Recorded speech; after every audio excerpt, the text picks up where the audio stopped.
嗱，呢個古仔啊，各位網友講咗30年啦，由1995年開始，就係呢個金融時報話香港已死，咁咧去到幾年前羅奇又講翻呢樣嘢出嚟，咁後來咧就香港股市反彈咗，個 IPO 咧又係增加翻，但係羅奇再 confirm 一次，舊日嘅香港已經完結。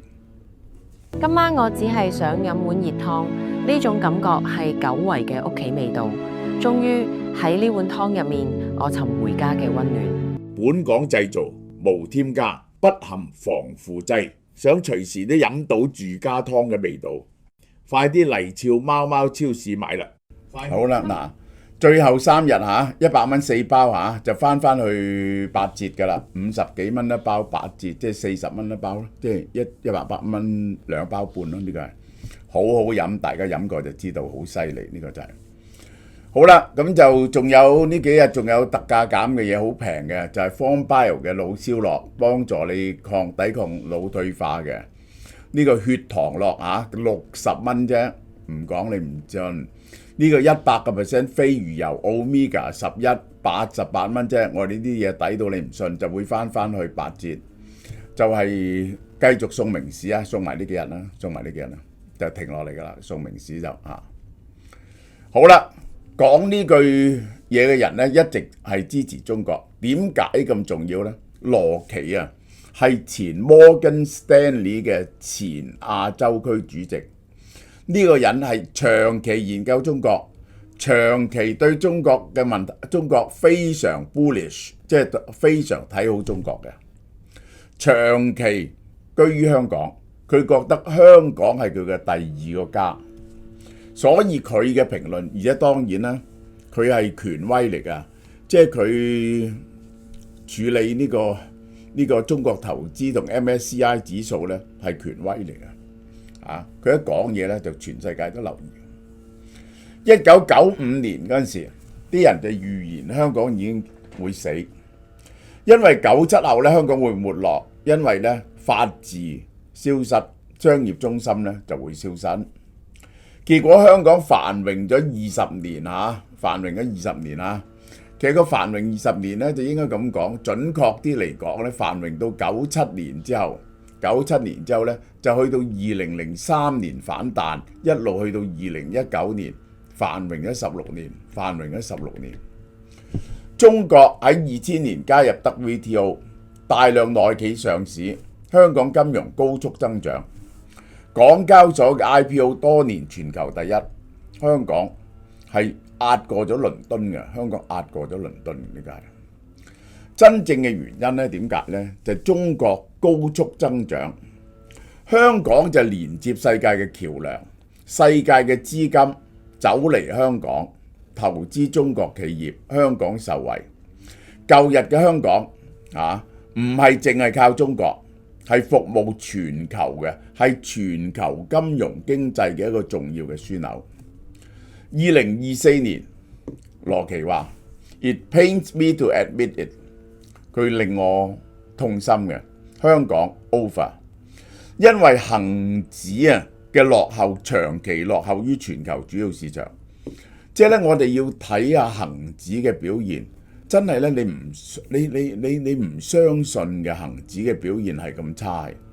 以前喺97之年前咧，恒指嘅表現係領先全亞洲嘅，呢個就係我哋睇做個橫向比較。呢一條線就係恒指，呢條線就係恒指。呢3個指數就係日台韓。嗱，韓國跌得好犀利啊！韓國跌翻得好犀利，韓國呢個日台喺呢度。如果大家喺2021年開始，2020年開始大家係0開始嘅時候咧，大家你睇下恒生指數同人哋相差幾遠？呢一個台北起咗132%，最近跌翻少少啦。韓國起咗77%，呢一個係日本起咗124%，恒生指數跌咗1.22%。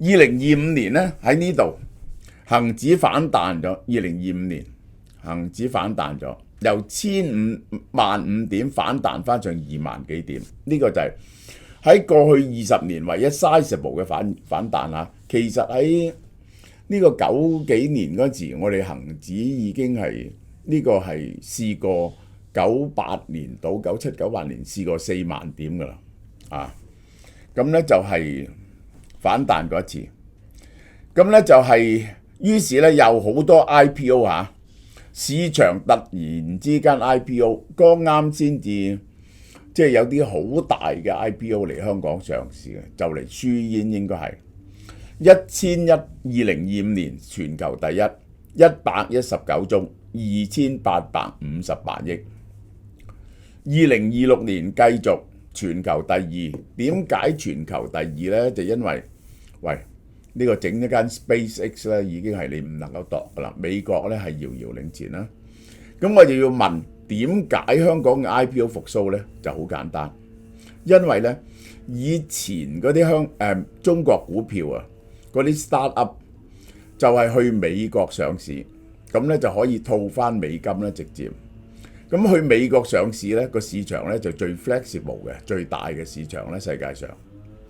咁去到呢2年咧就係雙方都收緊咗，美國唔係好歡迎呢啲股票去上市，因為好多涉及呢個譬如量子電腦或者呢個 AI 都唔準美國企業投資。同樣美國亦都唔想個 data 輸出，於是唯一嘅路數就嚟香港上市。嚟香港上市就嗰啲投資咗大陸 startup 嘅美國基金嘅創始 capital 呢個係 venture capital 就可以攞翻佢哋啲錢咯。所以咧就搬嚟香港上市，呢個就係個理由。咁結果咧就係呢個問題係咪香港已經證實咗羅奇有錯呢？咁樣羅奇最新嘅答案就 Hong Kong of old is over， 昔日嘅香港已經完結即係話香港再唔係香港，即係香港係揾咗另一條生存嘅路線出嚟，仲有啲 IPO， 但係唔係香港，香港就變咗香港，唔係 Hong Kong， 變咗香港。佢真正嘅意思係香港唔係冇生意做，香港依然有一定嘅生意做，但香港嘅角色咧已經改變咗啦，同以前唔同。香港係靠乜嘢呢？靠乜嘢復甦呢？中國企業唔去美國上市，嚟香港上市，香港 IPO，香港越嚟越似中國嘅離岸融資平台，即係咧你等於係整一個離岸融資中心，呢個即係 offshore， 呢個就等於英國有 Isle of Man 咁樣咁嘅性質。喺嗰度咧就有資訊自由，喺嗰度咧就有呢個啲錢可以匯出匯入，但係咧係 subsidiary of 中國經濟，係中國經濟附屬嘅一部分。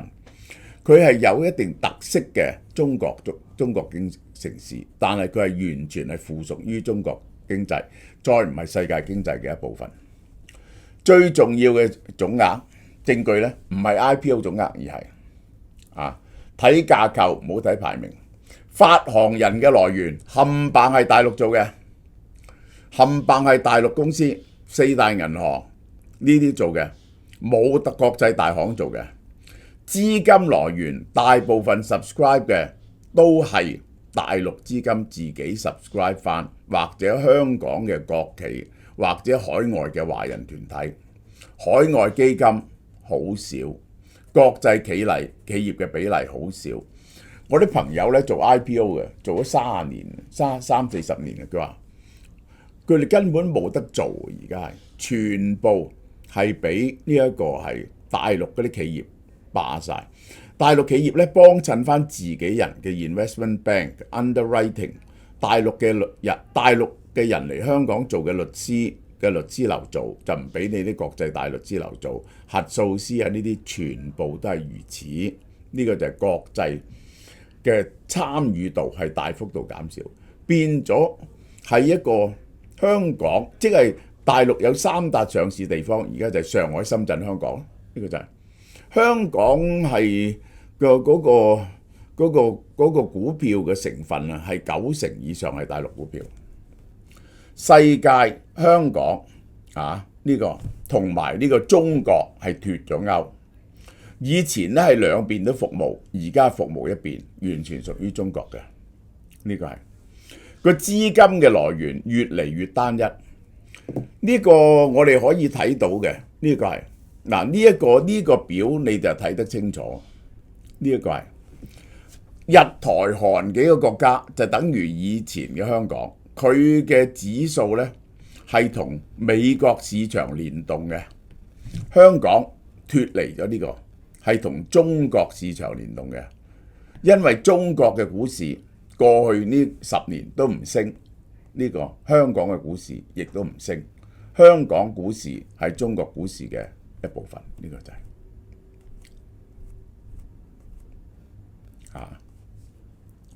好啦。